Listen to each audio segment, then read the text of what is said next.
இந்த படத்தோட ஹீரோயினுக்கு இறந்தவங்க எல்லாருமே கண்ணுல தெரிய ஆரம்பிக்கிறாங்க. அது மட்டும் இல்லாம நைட்ல இந்த பொண்ணுக்கு தூக்கத்துல நடக்கிற வியாதி வேற இருக்கும். அந்த மாதிரி ஒரு நாள் தூக்கத்துல எழுந்து நடந்து ரொம்ப தூரம் போயிட்டு திரும்பி வீட்டுல வந்து படுத்த உடனே அந்த பொண்ணு கிட்ட ரத்தம் வேணும் ரத்தம் வேணும் அப்படின்னு ஒரு குரல் ரொம்ப டிஸ்டர்ப் பண்ணுது. அந்த பொண்ணு தான் என்ன பண்றோம்னே புரியாம ஒரு கத்தி எடுத்து அந்த பொண்ணோட கையை கட் பண்ணி ரத்தத்தை ஒரு டம்ளர்ல புடிச்சு அந்த விண்டோ பக்கத்துல வச்சுட்டு திரும்ப படுத்துறா. இப்ப காலையில இருந்து பார்க்கும்போது அந்த டம்ளர் காலியா இருக்கு.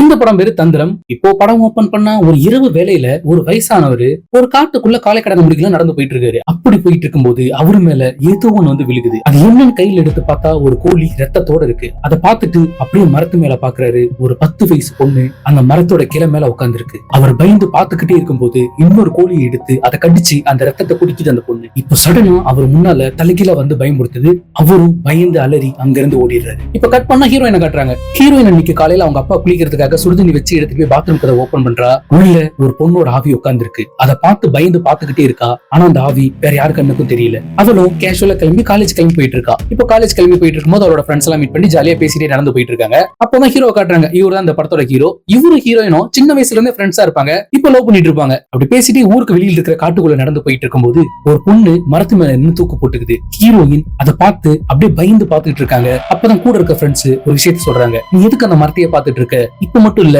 2-3 நாளாவே இந்த மரத்துக்கிட்ட வந்தா நீ ஸ்லோ ஆயிடுற அப்படின்னு சொல்லிட்டு இருக்காங்க. அப்பதான் பக்கத்துல இருக்கிறவர் சொல்றாரு, கிட்டத்தட்ட ஒரு வாரத்துக்கு முன்னால இந்த மரத்துல ஏதோ ஒரு பொண்ணு சூசைட் பண்ணி இறந்துட்டதா சொல்றாங்க அப்படின்னு சொல்லிட்டு இருக்காரு. அந்த இறந்த பொண்ணோட ஆவிதான் ஹீரோயினோட கண்ணுக்கு தெரிஞ்சிருக்கும். இப்போ ஹீரோயின் எதுவுமே சொல்லாம அங்கிருந்து கிளம்பி போயிடுறாங்க. இப்ப திரும்ப போயிட்டு இருக்கும்போது hero positive vibes negative vibes பத்தி பேசிட்டு இருக்காரு. பொதுவா நம்மளாம் கோயிலுக்கு போனோம்னா நம்ம மைண்ட் வந்து ஒரு மாதிரி காமா ஃபீல் பண்ணும். அது வந்து பாசிட்டிவ் எனர்ஜி. இதே சுடுகாட்டுக்கு போனோம்னா நம்ம மைண்ட் ரொம்ப டிஸ்டர்ப் ஆகும். அது நெகட்டிவ் எனர்ஜி அப்படின்னு விளக்கெல்லாம் கொடுத்துட்டு காலேஜ் கிளம்பி போயிடுறாங்க. இப்போ காலேஜ் முடிச்சுட்டு வந்து ஹீரோயின் கொடுத்த டிஃபன் பாக்ஸ் ஓபன் பண்ணி பாத்துட்டு இருக்காரு. அப்போ அவரோட ஃப்ரெண்டு வந்துடுறாரு. உங்க மாமாட்ட கூட்டிட்டு போறேன்னு சொன்னீங்க, கூட்டிட்டு போகவே இல்ல, வாங்க நான் எப்படியாவது உங்க மாமாவை பாத்தே ஆகணும் அப்படின்னு சொல்லிட்டு அவரோட மாமாவை மீட் பண்ண போறாங்க. இவர் தான் ஹீரோட மாமா. இவருக்கு ஆக்சுவலா மாந்திரிகத்துல கொஞ்சம் இன்ட்ரெஸ்ட் இருக்கும். அதனால மாந்திரிகத்தை பத்தி கேட்கறதுக்காக ஹீரோட ஃப்ரெண்டு வந்துருப்பாரு. இப்போ இந்த மாந்திரிகம் செய்வினலாம் எப்படி வேலை செய்யுதுன்னு ஒரு புக்கை வச்சு சொல்லிட்டு இருக்காரு. ஒரு 1000 வருஷத்துக்கு முன்னெல்லாம் ஒரு பெரிய மரத்தை வேரோட சாய்க்கணும்னா அந்த மரத்தை அறுக்க மாட்டாங்க. அதுக்கு பதிலா அந்த மரத்தை சுத்தி நின்னு அந்த மரத்து மேல ஒரு விதமான மந்திரத்தை சொல்லுவாங்க. அந்த மந்திரத்தை சொல்லிட்டு போய் கொஞ்ச நாள்லயே அந்த மரம் வேரோட அழிஞ்சிரும். இந்த இடத்துல அவங்க யூஸ் பண்ண மாந்திரிகம் தான் ஜெயிச்சது. அதனால மாந்திரிகம் செய்வனலாம் இன்னும் இருக்கு அப்படின்னு சொல்லி விளக்கம் சொல்லிட்டு இருக்காரு. இந்த மாந்திரிகம் மகாபாரத காலத்துல கூட இருந்தது. அந்த மகாபாரத போர்ல ஜெயிக்கிறதுக்காக கூட தலையை வெட்டி பலி கொடுத்து மாந்திரிகம் எல்லாம் பண்ணிருப்பாங்க அப்படின்னு விளக்கம் கொடுத்துட்டு இருக்காரு. இப்ப சொல்லிட்டு இருக்கும் போது பக்கத்துல இருக்க சின்ன பசங்க எல்லாம் வந்து மேஜிக் பண்ண சொல்லி அவரை கூட்டிட்டு போயிடுறாங்க. இப்ப கட் பண்ணா ஹீரோயின் அவங்க வீட்டுல தூங்கலான்னு போறாங்க. அப்படி தூங்க போகும்போது அவங்களுக்கு அமானுஷமா நிறைய குரல் கேக்குது. அது மட்டும் இல்லாம நிறைய கைகள் அவங்களை டிஸ்டர்ப் பண்ண பக்கத்துல வருது. அவங்களும் அதுல இருந்து டைவர்ட் ஆக ட்ரை பண்ணிட்டு இருக்கும் போது சடனா தூக்கத்துல எழுந்து நடக்க ஆரம்பிச்சிடறாங்க. தூக்கத்துல ஊருக்கு ஒதுக்குப்புறமா காட்டு பக்கம் ரொம்ப தூரம் நடந்து போயிடுறாங்க. இப்ப அடுத்த நாள் விடிஞ்சிருது. அந்த ஊர்ல பாபா ஒருத்தர் இருப்பாரு. அவர்கிட்ட போயிட்டு எனக்கு இந்த மாதிரி அமானுஷமா நிறைய விஷயம் நடக்குது, எனக்கு மந்திரிச்சு விடுங்க அப்படின்னு மந்திரிச்சிட்டு கிளம்புறாங்க. இப்ப அடுத்த நாள் காலேஜுக்கு போயிட்டு இருக்கும்போது ஹீரோவை அந்த ஊர்ல இருக்கவங்க ரொம்ப மோசமா கூப்பிட்டு திட்டிட்டு இருக்காங்க. என்னன்னா ஹீரோட அம்மா அவர் சின்ன வயசுல இருக்கும்போது இறந்திருப்பாங்க. அவங்க இறக்கிறதுக்கு முன்னால விபச்சார தொழில் செஞ்சுட்டு இருந்திருப்பாங்க. சோ ஒரு விபச்சாரியோட பையனா இருந்துகிட்டு நீ எப்படி படிக்கலாம், ஊர்ல நாங்க சொல்ற வேலையெல்லாம் கேளு அப்படின்னு அவரை கூப்பிட்டு பயங்கரமா அசிங்கப்படுத்துறாங்க. ஆனா ஹீரோ கொஞ்சம் கூட அதை கண்டுக்காம கேஷுவலா ஹீரோயின் பேசிட்டு திரும்ப கடந்து போயிட்டு இருக்காரு. அப்போ கூட போறவங்க இன்னைக்கு நைட் நம்ம ஊர்ல திருவிழா, வாங்க நம்மள கண்டிப்பா திருவிழாவுக்கு போலாம் அப்படின்னு பேசிட்டு இருக்காங்க. உடனே ஹீரோயினும் நைட்னா நான் கண்டிப்பா வர மாட்டேன், எனக்கு இருட்டுனா பயம், அது உங்களுக்கே தெரியும், கண்டிப்பா என்ன கூப்பிடாதீங்க அப்படின்னு சொல்லிடுறாங்க. சொல்லிட்டு அவங்க வீட்டுல இருக்காங்க. இப்ப அந்த நேரம் பார்த்து ஹீரோவும் அவங்க வீட்டுக்கு வந்துறாரு. இப்ப ஊரே மொத்தமா திருவிழால தான் இருக்கு, நீ ஏன் திருவிழாவுக்கு போல அப்படின்னு கேக்குறாங்க. கண்டிப்பா நீ வீட்டுல தனியா இருப்பேன்னு தெரியும், அதனாலதான் உனக்கு துணையா இருக்கலாம்னு கிளம்பி வந்துட்டேன் அப்படின்னு சொல்லிட்டு பேசிட்டு இருக்காங்க. இப்ப பேசிட்டு இருக்கும்போது ஹீரோ வந்து சின்ன வயசுல அவங்க அம்மா ஒரு மேல கொஞ்சம் கூட பாசம் காமிச்சிருக்க மாட்டாங்க. ஒரு நாள் திடீர்னு அம்மா எல்லாமே போயிட்டாங்க. அப்போல இருந்து நீ தான் என் மேல பாசத்தை காமிச்சிட்டு இருக்க அப்படின்னு சொல்லி ஒரு மாதிரி எமோஷனலா பேசிட்டு இருக்காரு. இப்ப பேசிட்டு ஹீரோயின் வீட்டுக்கு போயிடுறாங்க. வீட்டுல போய் படுத்திருக்கும் போது அவங்களுக்கு அமானுஷமா ஒரு குரல் கேக்குது. எனக்கு ரத்தம் வேணும் ரேகா, எனக்கு ரத்தம் கொடு அப்படின்னு ஏதோ ஒரு அமானுஷமான குரல் ஹீரோயின் ரத்தம் கேக்குது. ஹீரோயின் எழுந்து அங்க இருக்க கத்தி எடுத்து கட் பண்ணி அந்த ரத்தத்தை குடிச்சு அந்த விண்டோ பக்கத்துல வச்சுட்டு திரும்ப படுத்து தூங்கிடுறாங்க. இப்ப அடுத்த நாள் காலையில எழுந்து பார்த்தா அந்த கிளாஸ் காலியா இருக்கு. இப்ப ஹீரோயினுக்கு என்ன நடக்குதுன்னு புரியாம ஒரு வித பயத்தோட அந்த ஊர்ல இருக்க பாபாவை திரும்ப போய் பார்த்து எனக்கு மந்திரிச்சு கயிறு ஒண்ணு கொடுங்க அப்படின்னு கயிறு ஒண்ணு வாங்கிட்டு வந்துடுறாங்க. இப்ப ஹீரோ அவரோட மாமாவை பார்த்து, நீ எப்போ மாமா தாந்திரிக பூஜை எல்லாம் பண்ண ஆரம்பிச்ச, எதனால விட்ட அப்படின்னு சொல்லி கேட்டுட்டு இருக்காரு. அவரும் அவரோட பிளாஷ்பேக் சொல்றாரு. எனக்கு சின்ன வயசுல கால் ஊனமானதுனால எங்க அம்மாவும் அப்பாவும் என்னை தூக்கிட்டு வந்து இந்த ஊர்ல இருக்க கோயில்ல போட்டு போயிட்டாங்க. அப்போ இந்த கோயில்ல கூட எனக்கு படுக்க இடம் கொடுக்கல. அப்போ இந்த ஊர்ல இருந்த ராஜேஸ்வரிங்கிற ஒரு பொண்ணு தான் என் மேல அக்கறை காமிச்சு இந்த ஊர்லயே தங்க வச்சா. அப்படியேதான் படிப்படியா கொஞ்சம் கொஞ்சமா தாந்திரிக கத்துக்கிட்டேன். அப்படி ஒரு நாள் நான் விபரீதமான ஒரு தாந்திரிக பூஜையில ஈடுபட்டேன். அந்த பூஜை என்னன்னா, ஊருக்கு ஒதுக்குப்புறமா இருக்க சுடுகாட்டு பக்கத்துல பூஜைக்கான கோலம் எல்லாம் போட்டு அதை சுத்தி வட்டம் போட்டு அந்த இடத்துல மாமிசம் வச்சு ஒரு இறந்து போன பணத்து மேல உட்காந்துதான் அந்த பூஜையை பண்ணுவோம். அந்த பூஜை பண்ணிக்கிட்டு இருக்கும்போது அந்த பணத்துக்கு உயிர் வந்து சடனா எழுந்திருக்கும். அப்படி அந்த பணம் எழுந்திரிச்சதை பார்த்து நான் பயந்து அங்கேயே மயங்கி விழுந்துட்டேன். அப்போல இருந்துதான் இந்த தாந்திரிக பூஜை பண்றதை விட்டேன் அப்படின்னு சொல்லிட்டு இருக்காரு. இப்ப அடுத்த நாள் காலேஜ்ல உட்காந்து பேசிட்டு இருக்காங்க. அவங்க கூட எப்பயும் இருக்கிற பொண்ணு காலேஜுக்கு வந்திருக்காரு. எதனால அந்த பொண்ணு வரல, ஏன் இவ்வளவு லேட் ஆகுது அப்படின்னு சொல்லி பேசிட்டு இருக்காங்க. இவங்க பேசிட்டு இருக்கும்போது அந்த பொண்ணு கரெக்டா வந்துருது. ஆனா அந்த பொண்ணு வரும்போது அந்த பொண்ணு கூட ஒரு ஆவியும் நடந்து வருது. அந்த ஆவி ஹீரோனோட கண்ணுக்கு மட்டும் தெரியுது. அதை அவங்க பயந்து பார்த்துட்டு அடுத்த நாள் ஹீரோ கூப்பிட்டு சொல்லிட்டு இருக்காங்க, அவ நடந்துக்கிற விதத்துல ஏதோ ஒண்ணு தப்பா இருக்கு. இதை பத்தி நான் பாபா கிட்ட சொன்னேன். பாபா என்ன சில விஷயம் பண்ண சொல்லி அவ வீட்டுக்கு அனுப்பிச்சாரு. நானும் அவளோட வீட்டுக்கு போனேன் அப்படின்ட்டு அந்த பொண்ணோட வீட்டுக்கு போயிருப்பாங்க. போய் அந்த பொண்ணு கிட்ட நோட்ஸ் கேட்கற மாதிரி ரூம்குள்ள போயிட்டு கையில ஒரு பேப்பர்ல விபூதி எடுத்து அந்த விபூதியில துப்ப சொல்றாங்க. அந்த பொண்ணு துப்பிடுது. அடுத்து ஒரு எலுமிச்சை பழத்தை கையில எடுத்து முன்னால காட்டும் போது அந்த பொண்ணுக்குள்ள இருக்க ஆத்மா பயங்கரமா கோவப்பட்டு கத்துது. இப்ப ஹீரோயின் அந்த வீட்டை விட்டு வெளியில வந்து அந்த விபூதி பாக்கெட் ஓபன் பண்ணி பார்ப்பாங்க. அந்த பொண்ணு துப்புனதுல ஒரே ரத்தமா இருக்கும். இதை பத்தி நான் பாபா கிட்ட சொன்னேன். பாபா பயப்படுற மாதிரி நிறைய விஷயம் சொல்லியிருக்காரு. நம்ம தான் அவளை இந்த பிரச்சனையில இருந்து காப்பாத்தணும் அப்படின்னு சொல்லிட்டு அந்த பொண்ணோட வீட்டுக்கு போய் பேசிட்டு இருக்காங்க. உங்க பொண்ணு மேல யாரோ பாதாள குட்டிங்கிற ஆத்மாவை ஏவி விட்டு இருக்காங்க. இது என்ன பண்ணும்னா, இன்னையில இருந்து 12 நாளுக்கு உங்க பொண்ணுக்கு உடல்நல ரொம்ப மோசமாக்கிட்டே போகும். அந்த 12வது நாள்ல இருந்து 16வது நாள் வரை தினமும் நைட்டு சுடுகாட்டுக்கு கிளம்பி போவா. அங்க அவளுக்கு யாரோ பூஜை பண்ணுவாங்க. அந்த 16வது நாள் அவ சுடுகாட்டுக்கு போகும்போது அவளுக்கு சாப்பாட்டுல ரத்தத்தை கலந்து ஊட்டி விடுவாங்க. அதை அவ சாப்பிட்டுட்டானா நம்ம யாராலையும் அவளை காப்பாற்றவே முடியாது. அவளை நம்ம காப்பாத்தணும்னா அவ அதை சாப்பிடறதுக்கு முன்னால அந்த மாந்திரிக பூஜை பண்றவங்களோட தலைய வெட்டி ஆகணும் அப்படின்னு சொல்லிட்டு இருக்காங்க. இதெல்லாம் அந்த பொண்ணோட அப்பா கேட்டுட்டு, என்ன பேசிட்டு இருக்கீங்க, படிக்கிற பசங்க மாதிரி பேசுங்க, இந்த காலத்துலயும் பேய் பூதம் அப்படின்னு பேசிட்டு இருக்கீங்க அப்படின்னு இவங்க சொல்றத நம்ப மாட்டாரு. இப்ப நாளாக அந்த பொண்ணுக்கு உடம்பு சரியில்லாம போயிட்டு இருக்கு. அவங்க சொன்ன மாதிரி கரெக்டா 12வது நாள் நைட்டு பாதி நேரத்துல அந்த பொண்ணு எழுந்து சுடுகாட்டுக்கு போய் உட்கார்ந்து ஆடிட்டு இருப்பா. அப்போதான் இவங்க சொன்னது உண்மைன்னு அவருக்கு நம்பிக்கை வருது. இப்போ அந்த பூஜையை எப்படியாவது தடுத்து நிறுத்தணும்னு ஹீரோ அவரோட மாமா கிட்ட சொல்லிட்டு அவர் மந்திரிச்சு கொடுத்த விபூதியை நெத்தில வச்சுக்கிட்டு கிளம்பி போறாங்க. கிளம்பி போனா அந்த சுடுகாட்டுல ஒரு மந்திரவாதி அந்த தாந்திரிக பூஜைக்காக ஏற்பாடு பண்ணிருக்காரு. இப்ப இவங்களும் அந்த பொண்ணை பின்தொடர்ந்தே வந்துட்டு இருக்காங்க. அந்த பொண்ணும் அந்த 16வது நாள் வந்து அந்த பூஜையில உட்கார்றா. அந்த மந்திரவாதி நிறைய மந்திரம் எல்லாம் பண்ணி ரத்தம் கலந்த சாப்பாட்டை ஊட்ட போறதுக்கு முன்னால அந்த பொண்ணோட அப்பா கரெக்ட் டைம்ல வெட்ட வந்துடுறாரு. ஆனா அந்த மந்திரவாதி தடுத்துறான். இப்போ பின்னால நின்று இருந்த ஹீரோ அவர் கையில வச்சு அந்த கத்தி வச்சு அந்த மந்திரவாதியை வெட்டிடுறாரு. இப்ப அந்த பொண்ணு மயங்கி விழுந்துடுறா. அந்த பொண்ணு இவ்வளவு பெரிய பிரச்சனையில இருந்து காப்பாத்தினதுக்காக அவங்க குடும்பமா கிளம்பி போய் அந்த ஊர்ல இருக்க பாபாவுக்கு நன்றி சொல்லி அன்பளிப்பும் கொடுத்துட்டு வராங்க. இப்ப அடுத்த நாள் ஹீரோயின் கிளம்பி காலேஜுக்கு போனதுக்கு அப்புறம் அந்த வீட்டுக்கு வந்த குடுகுடுப்புக்காரன் அந்த வீட்டோட வாசல்ல நின்னு, இந்த வீட்டுல ரத்தம் குடிக்கிற சாத்தான் ஒண்ணு இருக்கு, அது மட்டும் இல்ல இந்த வீட்டுல இருக்க பொண்ணோட உயிர் சீக்கிரமா போக போகுது அப்படின்னு சொல்லிட்டு போயிடுறான். இப்ப அடுத்த நாளும் ஹீரோயின் வீட்டுல படுத்திருக்கும் போது அதே போல ரத்தம் வேணும்னு ஒரு குரல் கேக்குது. ஹீரோயின் எழுந்து கத்தி எடுத்து அவங்க கையை எடுத்து ரத்தத்தை கிளாஸ்ல புடிச்சு விண்டோ பக்கத்துல வச்சுட்டு படுத்துறாங்க. இப்ப திரும்பவும் அடுத்த நாள் அந்த கிளாஸ் எடுத்து பார்த்தா கிளாஸ் காலியா இருக்கு. இப்ப கட் பண்ண இன்னொருத்தனை காட்டுறாங்க. ஆக்சுவலா இவன் அந்த படத்தோட வில்லன். இவன் ரொம்ப வருஷம் கழிச்சு இப்ப இந்த ஊருக்குள்ள வந்துட்டு இருப்பான். வந்து அந்த ஊர்ல ராஜேஸ்வரின்னு ஒரு பேரை சொல்லி கேட்டுட்டு இருப்பான். அந்த ஊர்க்காரங்களும் ராஜேஸ்வரி 18 வருஷத்துக்கு முன்னாலே ஒரு பொண்ணை பெத்து போட்டுட்டு இறந்துட்டா அப்படின்னு சொல்லிட்டு இருக்காங்க. இவனும் ராஜேஸ்வரிக்கு பொண்ணு இருக்கா அப்படின்னு தெரிஞ்சுக்கிட்டு ஹீரோயின் அவ ஃப்ரெண்ட்ஸோட நடந்து வர இடத்துல வெயிட் பண்ணிட்டு இருக்கான். இப்ப அவங்க நடந்து வரும்போது ஒரு எலுமிச்சை பழத்தை வழியில உருட்டி விடுறான். ஹீரோயினும் அதை தெரியாம அவங்க கால்ல மிதிச்சிடுறாங்க.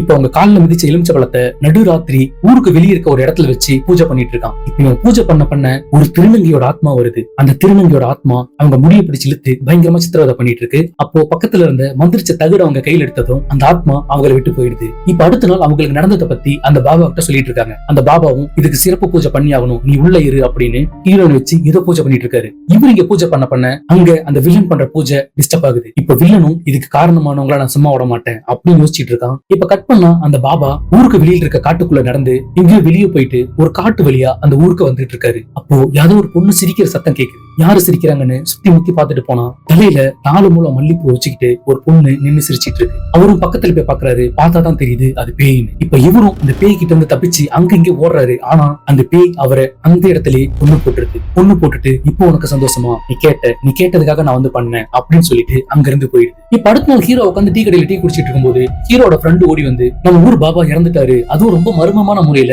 ஊருக்கு வெளியே இருக்க காட்டுக்குள்ள இறந்து கிடக்குறாரு அப்படின்னு சொல்லிட்டு இருக்கான். இப்ப ஹீரோயின் அந்த விஷயத்தை கேட்டு ரொம்ப பயந்து போய் ஹீரோட்ட சொல்லிட்டு இருக்காங்க. அவர் இறந்த அன்னைக்கு எனக்கு தான் சிறப்பு பூஜை பண்ணியிருந்தாரு, அது பிடிக்காதவங்க யாரோ தான் அவரை கொலை பண்ணிருக்கணும் அப்படின்னு சொல்லியிருக்காங்க. இப்ப ஹீரோ வந்து ஹீரோயினுக்கு நடந்ததை பத்தி அவங்க அம்மா கிட்ட சொல்லிட்டு இருக்கான். இப்ப அதே சமயம் ஹீரோயினும் அன்னைக்கு நைட்டு தூக்கத்துல நடந்து அந்த ஊருக்கு வெளியில ரொம்ப தூரம் நடந்து போயிடுறாங்க.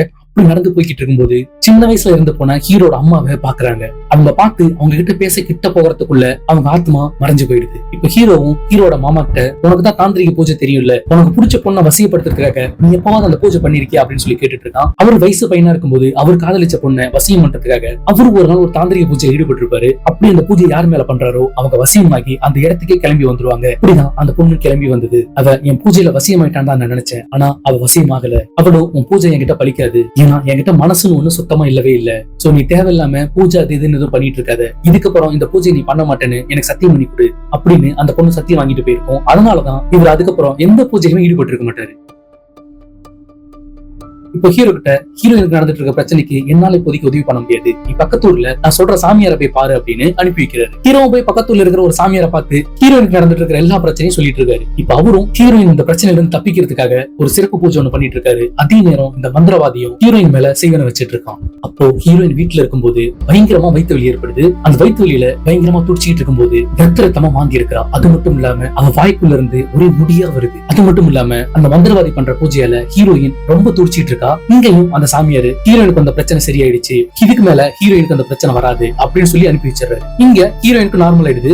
அவங்களும் ஹீரோவை 2-3 நாளா பாக்கலன்னு ஃபீல் பண்ணிட்டு இருக்காங்க. இப்போ ஹீரோவும் வந்துடுறாரு. நான் ரொம்ப மிஸ் பண்ண தெரியுமா, 4 நாளா எங்க போயிருந்தேன் அப்படின்னு கேட்டுட்டு இருக்காங்க. ஆனா ஹீரோ அதுக்கு முன்னால எனக்கு சில கேள்விகளுக்கு பதில் தெரிஞ்சாகணும் அப்படின்னு ஹீரோயின் கிட்ட சில கேள்வி கேட்கிறாங்க. அந்த கூட அந்த பொண்ணு மேல அந்த மாந்திரிக ஆவியை ஏவி விட்டதுக்கு பாபா தான் பரிகாரம் சொன்னாருன்னு சொன்னேன். அந்த பொண்ணுக்கு சரியான அன்னைக்கு நான் பாபாவை போய் பார்த்தேன். ரொம்ப நன்றி பாபா, எங்க ஃப்ரெண்ட அந்த பிரச்சனையில இருந்து காப்பாத்துனீங்க, நீங்க மட்டும் இல்லைன்னா இது நடந்திருக்காது அப்படின்னு சொல்லிட்டு இருப்பான். உடனே பாபாவும் என்ன சொல்ற, எந்த பிரச்சனையை பத்தி சொல்ற அப்படின்னு கேட்டுட்டு இருப்பாரு. இல்ல இந்த மாதிரி என் ஃப்ரெண்ட் மேல யாரும் ஆவியை ஏவி விட்டு இருந்தாங்க, அதுல இருந்து அவளை காப்பாத்தணும்னா அந்த தாந்திரிக பலி கொடுக்கணும்னு நீங்க சொன்னதுதான் நாங்க செஞ்சோம் அப்படின்னு சொல்லிட்டு இருக்கான். அந்த பாபாவும் ஒண்ணுமே புரியாம நான் தான் அதுக்கு பரிகாரம் சொன்னேன், யார் உங்ககிட்ட சொன்னது அப்படின்னு கேக்குறாரு. இவரும் ஹீரோயின் பேரை சொல்ல உடனே அந்த பாபாவும் சமாளிக்கிற மாதிரி ஓ ரேகா சொல்லியிருந்தா அப்போ நான் தான் சொல்லியிருப்பேன் அப்படின்னு சொல்லி சமாளிச்சிருப்பாரு. அந்த இடத்துல ஹீரோவுக்கு டவுட் வந்திருக்கும். அது மட்டும் இல்லாம அன்னைக்கு அந்த பாபா இறந்ததுக்கு அப்புறம் அந்த மந்திரவாதி தான் ஏதோ பண்ணி கொண்டுட்டான்னு சொல்லி அந்த மந்திரவாதி நேர்ல மீட் பண்ண போயிருப்பான். இப்ப அந்த மந்திரவாதியை நேர்ல மீட் பண்ணி எதுக்கு அவரை கொன்ன, ரேகாவை ஒரு உன்கிட்ட இருந்து காப்பாத்தினதுக்காக தான் அவனை கொன்ன அப்படின்னு சொல்லி கேட்டுட்டு இருக்கான். இந்த மந்திரவாதியும் ரேகாவை யாராலையும் என்கிட்ட இருந்து காப்பாற்ற முடியாது, ஆனா அந்த மந்திரவாதியை நான் கொல்லல, நான் கொன்னு சொல்லிடுவேன், அதை விட்டுட்டு நான் கொலை பண்ணு எனக்கு கோலையெல்லாம் நடிக்க தெரியாது அப்படின்னு சொல்லிட்டு ஹீரோவை அந்த இடத்துல பறக்க வச்சுட்டு அங்க இருந்து கிளம்பி இருப்பான். அது மட்டும் இல்லாம ஹீரோ இந்த சாமியார் கூட இருந்து ஹீரோயினை காப்பாத்துறதுக்கு ஒரு பூஜை பண்ணிட்டு இருக்கும்போது அந்த சாமியார் நடுவில் சொல்லியிருப்பாரு, அந்த பொண்ணுக்கு வந்த பிரச்சனை விலகி போயிடுச்சு, ஆனா நம்ம பண்ண பூஜையில விலகி போல, அந்த பொண்ணுக்கு வந்த பிரச்சனை விலகி போக யாரோ தாந்திரிக பூஜை பண்ணிருக்காங்க அப்படின்னு அவர் சொல்லியிருப்பாரு. இப்ப ஹீரோவும் அந்த ஊர்ல யாரு தாந்திரிக பூஜை பண்ணிட்டு இருக்கான்ட்டு அன்னைக்கு நைட்டு அந்த ஊர்ல இருக்க காட்டுக்குள்ள தேடி போயிட்டு இருப்பான். அப்படி போன போது ஹீரோயினே அவங்களை காப்பாத்திக்க அவங்களே அந்த தாந்திரிக பூஜையை பண்ணிருப்பாங்க. சொல்லு உனக்கு எப்படி தாந்திரிகம் தெரியும், பாபா எப்படி இறந்தாரு, நீ எப்படி நம்ம ஃப்ரெண்ட காப்பாத்தன அப்படின்னு சொல்லி கேட்டுட்டு இருக்காரு. அப்போதான் ஹீரோயின் இன்னொரு பிளாஷ்பேக் ஓபன் பண்றாங்க. நீ என்ன பத்தி தெரிஞ்சுக்கணும்னா முதல்ல நீ எங்க அம்மாவை பத்தி தெரிஞ்சுக்கணும் அப்படின்னு அவங்க அம்மாவை காட்டுறாங்க. இவங்கதான் ஹீரோயினோட அம்மா. இவங்க அந்த ஊர்ல ஒரு ஏழை குடும்பத்துல பிறந்திருப்பாங்க. அது மட்டும் இல்லாம ஒவ்வொரு வெள்ளிக்கிழமையும் அவங்க மேல சாமி வந்து ஊர்ல எல்லாருக்கும் அருள்வாக்கு சொல்லிட்டு இருப்பாங்க. அவங்க மேல எங்க அப்பா ஆசைப்பட்டு அவங்கதான் வேணும்னு சொல்லி அவங்களை கல்யாணம் பண்ணாரு. எங்க அம்மாவும் அவர் நம்மள விருப்பப்பட்டு தான் கல்யாணம் பண்ணாருன்னு நினைச்சு கல்யாணம் பண்ணிக்கிட்டாங்க. ஆனா அன்னைக்கு நைட்டு தான் தெரியும் அவர் ஒரு சைக்கோன்னு. அது மட்டும் இல்லாம அவரால் தாம்பத்திய வாழ்க்கையில ஈடுபட முடியாது. இந்த விஷயம் ஊருக்காரங்களுக்கு தெரிஞ்சா ரொம்ப கேவலமா பேசுவானு தான் உன்ன நான் கல்யாணம் பண்ணேன் அப்படின்னு சொல்லி அவங்க அம்மாவை பயங்கரமா டார்ச்சர் பண்ணிருப்பாரு. இப்போ ஒரு நாள் அவங்க அம்மா வீட்டு வாசல் உட்கார்ந்து இருக்கும் போது இந்த மந்திரவாதி கண்ணில் பட்டிருப்பாங்க. இந்த மந்திரவாதி அவங்களோட அழகுல மயங்கி அவங்களை எப்படியாவது வசியம் பண்ணி அவங்களை வச்சு ஒரு தாந்திரிக பூஜை ஒண்ணு பண்ணலாம்னு முடிவு பண்ணிருப்பான். அதுக்காக அவனுக்கு இருக்கிற மாந்திரிக சக்தி மூலமா அவங்க ஹஸ்பண்டுக்கு கொஞ்சம் கொஞ்சமா ஹெல்ப் பண்ணி அவங்க கிட்ட ஃப்ரெண்டா பழகி இந்த மந்திரவாதி என்ன சொன்னாலும் அவன் கேட்கற மாதிரி இவன் பண்ணிடுறான். நாம இப்ப சின்ன சின்ன மாந்திரிகமா பண்ணி சம்பாதிச்சிட்டு இருக்கிறத விட நம்ம நிறைய சம்பாதிக்கணும், அதுக்கு நான் ஒரு பெரிய பூஜை பண்ணணும், அந்த பூஜைக்கு உன்னோட மனைவி வந்து உட்கார வைக்கணும் அப்படின்னு அவங்க கிட்ட சொல்லி இவன் கொடுக்கிற மந்திர கயிறை ஹீரோனோட கால்ல கட்டி விட்டுருப்பான். அது மட்டும் இல்லாம ஹீரோயினுக்கு தினமும் இவன் கையாலே ரத்தம் கலந்த சாப்பாடை ஊட்டி விட்டு அந்த பூஜைக்காக தயார்படுத்தி இருப்பான். இப்போ 16 நாள் ஆயிடுது. இந்த மந்திரவாதியும் ஊருக்கு வெளியே இருக்க காட்டுல உட்கார்ந்து அந்த பூஜைக்கு எல்லா வேலையும் பண்ணிட்டு இருக்கான். இப்ப அந்த ஹீரோனோட அம்மாவும் இவனோட வசியத்துல மாட்டி தலை நிறைய பூ வச்சு புதுப்படவை கட்டி அந்த பூஜைக்கு கிளம்பி போயிட்டு இருக்காங்க. கிளம்பி போய் அவங்களும் அந்த பூஜையில உட்காந்துருப்பாங்க. அவங்களுக்கு அடுத்து என்ன ஆச்சுன்னு சொல்றதுக்குள்ள இங்க ஹீரோனோட அப்பா வந்துடுறாரு. உடனே ஹீரோவும் நம்ம நாளைக்கு பார்க்கலாம் அப்படின்னு சொல்லிட்டு கிளம்பி போயிடுறாரு. கிளம்பி போய் அவங்க மாமா கிட்ட அந்த பூஜையை பத்தி கேட்டு தெரிஞ்சுக்கிறான். அந்த பூஜையில் ஈடுபடுற மந்திரவாதிங்க அவங்க யாரு மேல ஆசைப்படுறாங்களோ அவங்கள வசியம் பண்ணி வர வச்சு அவங்க மேல ஒரு பயங்கரமான பூஜையை ஒண்ணு பண்ணுவாங்க. அந்த பூஜையை அவங்க நிறைவேற்றிட்டாங்கன்னா யாரு மேல அந்த பூஜையை பண்ணாங்களோ அவங்களோட அழகும் அவங்களோட ஆயுளும் இவனுக்கு வந்துரும். அவனும் 150-200 வயசு வரையும் வரையும் இளமையாவே இருக்கலாம், இதுக்காக தான் அந்த பூஜையை பண்றாங்க அப்படின்னு சொல்லிட்டு இருப்பாரு. இப்ப அடுத்த நாள் அவங்க அம்மாவுக்கு அடுத்து என்ன நடந்ததுன்னு ஹீரோயினை பார்த்து தெரிஞ்சு கேட்டுக்கிறான். அவங்களை அந்த பூஜையில உட்கார வச்சு அவங்களோட இணைஞ்சு முழு மனசோட அந்த மந்திரத்தை சொல்லி அந்த பூஜையை முடிக்கணும். அப்படி அவன் பண்ணிட்டு இருக்கும்போது அவனையே மறந்து அவங்களோட இணைஞ்சதுல அந்த மந்திரத்தை பாதியில நிறுத்தி இருப்பான். அதனால கோவமடைஞ்ச சாத்தான்கள் அவன் மேல பயங்கரமா கோவப்பட்டு அவன் அந்த இடத்துல தண்டிச்சிருச்சு. அதுல புத்தி பதறிச்சு போய் பைத்தியமாகி அந்த இடத்தை விட்டு ஓடிட்டான். எங்க அம்மாவும் அங்கேயே மயங்கி விழுந்துட்டாங்க. இப்ப அடுத்த நாள் நார்மலா வீட்டுல அவங்க இருக்கும்போது அவங்களுக்கு சில அமானுஷ்யமான சத்தம்லாம் காதல கேட்க ஆரம்பிச்சிருச்சு. அந்த சத்தம் அவங்கள ரொம்ப சித்திரவதை பண்ண ஆரம்பிச்சிருச்சு. இதுல இருந்து நம்மளை காப்பாத்திக்க ஒரே வழி நம்ம உயிரை விடுறதுதான் அப்படின்னு சூசைட் பண்ணிக்க பார்த்திருப்பாங்க. ஆனா அப்போதான் அவங்க கன்சியூவ் ஆன மேட்டர் அவங்களுக்கு தெரிய வரும். ஆக்சுவலா இவங்க அம்மா அந்த பூஜையில் ஈடுபடும் போது அந்த சாத்தான்கள் அந்த மந்திரவாதி உடம்புல ஏறி இருக்கும். குறிப்பா சொல்லணும்னா அந்த சாத்தான்களுக்கும் அவங்க அம்மாவுக்கும் பிறந்தவங்க தான் இந்த ஹீரோயின். அதனாலதான் இறந்தவங்க எல்லாம் என் கண்ணுக்கு தெரியுறாங்க.